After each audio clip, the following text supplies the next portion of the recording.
Side కన్నా ఇప్పుడు photo తీసుకుంటే మేమంతా అసలు వీడియోలు ఎట్లా తీసుకున్నాం మళ్ళీ ఇప్పుడు మీ ముందర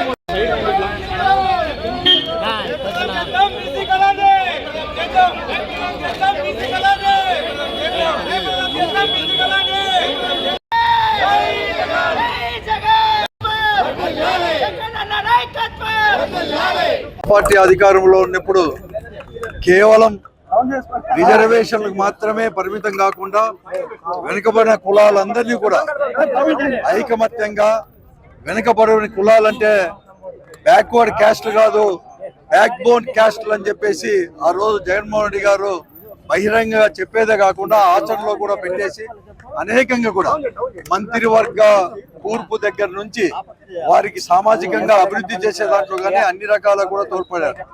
కానీ ఈరోజు ఈ కూటమి ప్రభుత్వంలో బీసీలలో వచ్చేసి అనగదొక్కే ధోరణిలో కూడా ఈరోజు కూడా పోతా ఉంది.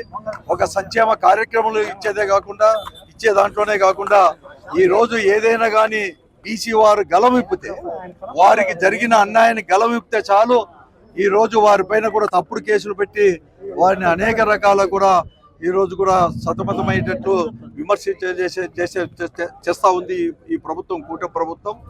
ఈ పరిస్థితుల్లో ఐకమత్యంగా కూడా వెనుకబడిన కులాలన్నీ కూడా ఒక చోట చేర్చి ముందుకు పోయేదే కాకుండా వారి హక్కులను పరిరక్షించుకోవడానికి ఒక ప్రణాళిక రూపొందించుకోనికి వైఎస్ఆర్ కాంగ్రెస్ పార్టీ ఆధ్వర్యంలో జోనల్ మీటింగ్ అనేది కూడా జరుగుతోంది. జోనల్ అంటే 5 జిల్లాలకు సంబంధించింది కూడా అనంతపురం, సత్యసాయి, కర్నూలు, నంద్యాల, కడప 5 జిల్లాల మీటింగ్ కూడా ఇక్కడ జరుగుతూ ఉంది. ముఖ్యంగా బీసీ రాష్ట్ర వైఎస్ఆర్ కాంగ్రెస్ పార్టీ బీసీ యొక్క రాష్ట్ర అధ్యక్షులు రమేష్ యాదవ్ గారు, అలాగే వర్కింగ్ ప్రెసిడెంట్ రమేష్ గౌడ్ యొక్క ఆధ్వర్యంలో ఈ అనంతపురంలో కూడా జరుగుతుంది. దీనికి అందుకోసమే అందరికీ కూడా నేను మనవి చేస్తున్నాను. ముఖ్యంగా అనంతపురం జిల్లాలో ఉన్న అందరూ కూడా వెనుకబడిన కులాల వారు, నాయకులు, కార్యకర్తలు పెద్ద ఎత్తున రేపు 26వ తేదీ లలిత పరిషత్తులో 10 గంటలకు జరిగే ఈ సమావేశానికి ప్రతి ఒక్కరు కూడా వచ్చి ఆ సమీక్షలో కూడా పాల్గొని వారి యొక్క విలువైన సూచనలు కూడా ఇవ్వాలని చెప్పేసి కూడా వైఎస్ఆర్ కాంగ్రెస్ పార్టీ తరఫున మేము అభ్యర్థిస్తున్నాం. మరీ ముఖ్యంగా సమన్వయకర్తలు, ఈ అనంతపురం జిల్లాలో పార్టీ యొక్క సమన్వయకర్తలు, అసెంబ్లీ సమన్వయకర్తలు అందరినీ కూడా దీంట్లో కూడా దాన్ని జయప్రదం చేసే దాంట్లో పెద్ద ఎత్తున కూడా శ్రద్ధ వహించాలని చెప్పేసి వారందరినీ కూడా నేను మనవి చేస్తున్నాను. ఈ నెల 26వ తేదీ నుండి రాష్ట్ర వ్యాప్తంగా కూడా బీసీ సదస్సులు జరపాలని నిర్ణయించడం జరిగింది. ఈ సదస్సుల్లోనే ఒక పోరాట కార్యక్రమాన్ని కూడా భవిష్యత్తులో చేయడానికి రూపొందించుకోవడం అనేటువంటి దాంతో ముందుకు పోతా ఉన్నారు. ముఖ్యంగా జగన్మోహన్ రెడ్డి గారు తాను అధికారంలో ఉన్నప్పుడు బ్యాక్వర్డ్ క్లాసెస్కి రిజర్వేషన్ల కాకుండానే ఇంకా అధికంగా జిల్లా పరిషత్ చైర్మన్లుగా, మున్సిపల్ కార్పొరేషన్ చైర్మన్లుగా అన్ని హోదాల్లో కూడా నియమించడం జరిగింది.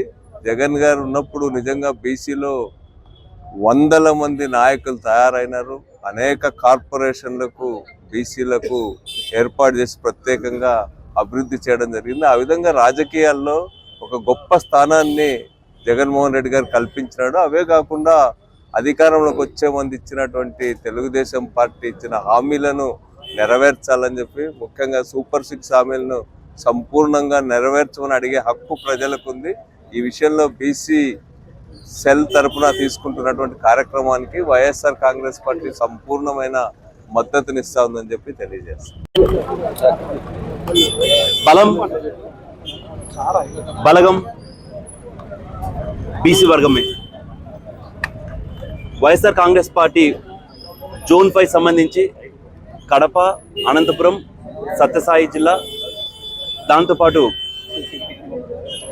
నంద్యాల, కర్నూలు ఈ 5 జిల్లాలకు సంబంధించి జోన్ 5 సంబంధించిన బీసీ గలం అనే పేరు మీద అనంతపూర్ జిల్లాలో వెంకటరామరెడ్డి అన్న గారి అధ్యక్షత, జోనల్ ప్రెసిడెంట్ రమేష్ గౌడ్ గారి ఆధ్వర్యంలో ఈ నెల 26వ తారీఖు బీసీ గలం అనే పేరు మీద పెద్ద ఎత్తున బీసీలందరము ఏకమై గడిచిన 2 సంవత్సరాలలో బీసీలకు ఎంత వెన్నుపోటు పొడిచినారు, ఎలక్షన్ సమయంలో బీసీలకు లేనిపోని హామీలు చెప్పి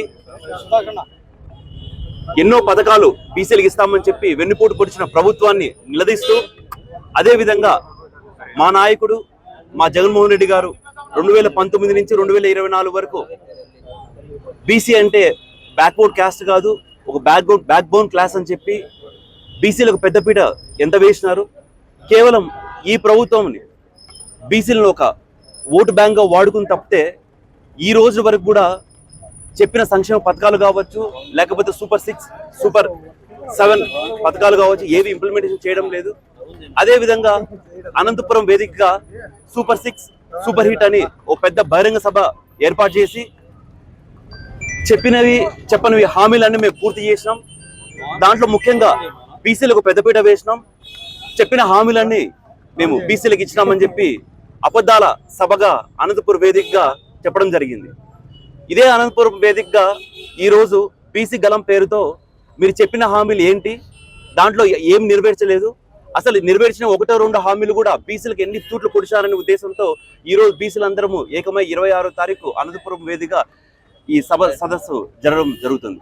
కావున ఈ 5 జిల్లాల్లో కాకుండా వైఎస్ఆర్ కాంగ్రెస్ పార్టీ సంబంధించిన బీసీ నాయకులు, కార్యకర్తలు, అదేవిధంగా బీసీలందరూ చెయ్యిలో చెయ్యి వేసి ఈ సదస్సును, ఈ సభను విజయవంతం చేయవలసిందిగా ప్రతి ఒక్కరిని పేరు పేరున విజ్ఞప్తి చేయడం జరుగుతుంది. బీసీలకు ఇచ్చినటువంటి హామీల అమలు సాధన కోసం వైఎస్ఆర్ కాంగ్రెస్ పార్టీ ఆధ్వర్యంలో ఈ నెల 26వ తారీఖున జరిగేటటువంటి బీసీ గలం సభకు సంబంధించినటువంటి పోస్టర్ల ఆవిష్కరణ కార్యక్రమానికి జిల్లా అధ్యక్షులు అనంత వెంకటరామరెడ్డి గారు, అదేవిధంగా బీసీ సెల్ రాష్ట్ర అధ్యక్షులు రమేష్ యాదవ్ గారు, ఉరవకొండ సమన్వయకర్త విశ్వేశ్వరరెడ్డి గారు, జెడ్పీ చైర్మన్ పోయి గిరిజమ్మ గారు, ఎమ్మెల్సీ మంగమ్మక్క గారు, మరియు రాష్ట్రానికి సంబంధించినటువంటి బీసీ నాయకులు, సిఈసి మెంబర్లు, ఏసీసీ మెంబర్లు, రాష్ట్ర అధికార ప్రతినిధులు, వివిధ ప్రజా సంఘ నాయకులు, అదేవిధంగా బీసీసీఎల్ నాయకులు, పార్టీకి సంబంధించినటువంటి అన్ని విభాగాల అధ్యక్షులు చాలా పెద్ద ఎత్తున చాలా ఘనంగా ఇక్కడ ఆవిష్కరణ చేయడం జరుగుతూ ఉంది. మనకందరికీ తెలిసినటువంటి విషయమే, ప్రతి ఎన్నికల ముందర చంద్రబాబు నాయుడు గారు ఒక్కొక్క ఎన్నికలప్పుడు ఒక్కొక్క విధంగా ఒక స్లోగన్ తీసుకొని, ఒకసారేమో ఇది బీసీల పార్టీ అంటాడు, ఒకసారేమో ఇది బీసీలకు వెన్నుముక అంటాడు, మరొకసారేమో నేను బీసీ పక్షపాతిని అంటాడు. ప్రతి ఎన్నికల ముందర బీసీలను మభ్యపెట్టడం, బీసీలను వాడుకోవటం, అధికారంలోకి వచ్చిన తర్వాత ఈ రాష్ట్రంలో ఉన్నటువంటి బీసీలను నయ వంచనకు గురి చేసేటటువంటి పరిస్థితులు మనకందరికీ తెలుసు, మనం అందరం చూస్తూ ఉన్నాం. గత ఎన్నికల ముందర ఎన్నో హామీలు ఇవ్వటం, అధికారంలోకి వచ్చిన తర్వాత ఈ 2 సంవత్సరాలు అవుతా ఉంది. ఈ 2 సంవత్సరాలుగా చంద్రబాబు నాయుడు గారు మా వెనుకబడిన తరగతులకు ఇచ్చినటువంటి హామీలు ఏమయ్యాయా అని అడిగితే సమాధానం లేదు. ఎంతసేపు ఉన్నా కూడా బీసీలకు సంబంధించినటువంటి అన్ని వర్గాలను ఒక పక్కన అణిచివేసేటటువంటి ధోరణిలో చూస్తూ ఉన్నాం. ఎన్నికల ముందరేమో బీసీలకు రచన చట్టం అన్నాడు, ఎన్నికలు జరిగిన తర్వాత రచన చట్టం దేవుడెరుగు, బీసీలపైనే ఒక యుద్ధం చేసినటువంటి వాతావరణంలో భాగంగా ఇవాళ అరెస్టులు లేకపోతే దాడులు చేసి బీసీలను రాజకీయాలకు దూరం చేసేటటువంటి పరిస్థితులు ఈ రాష్ట్రంలో చూస్తూ ఉన్నాం. మరొక పక్క బీసీ, ఎస్సీ, ఎస్టీ, మైనార్టీ వర్గాలకు 50 సంవత్సరాలకే పెన్షన్ అన్నాడు. ఏదయ్యా చంద్రబాబు గారు ఒక పెన్షన్ అన్న ఇచ్చారా అని అడుగుతా ఉన్నాం. మరొక పక్కన పార్లమెంటులో తమ ఎంపీలతో బీసీలకు చట్టసభల్లో రిజర్వేషన్ల అంశం కోసం గెరిల్లా లాంటి పోరాటాలు చేస్తామని చెప్పి నమ్మబలిగాడు. ఇవాళ ఈ 2 సంవత్సరాల కాలంలో దాదాపు 5 సార్లుగా పార్లమెంటు సమావేశాలు జరిగితే ఒక్కరంటే ఒక్క ఎంపీ కూడా బీసీలకు సంబంధించినటువంటి చట్టసభలో రిజర్వేషన్ల కోసం ఒక్క ఎంపీ కూడా మాట్లాడాల.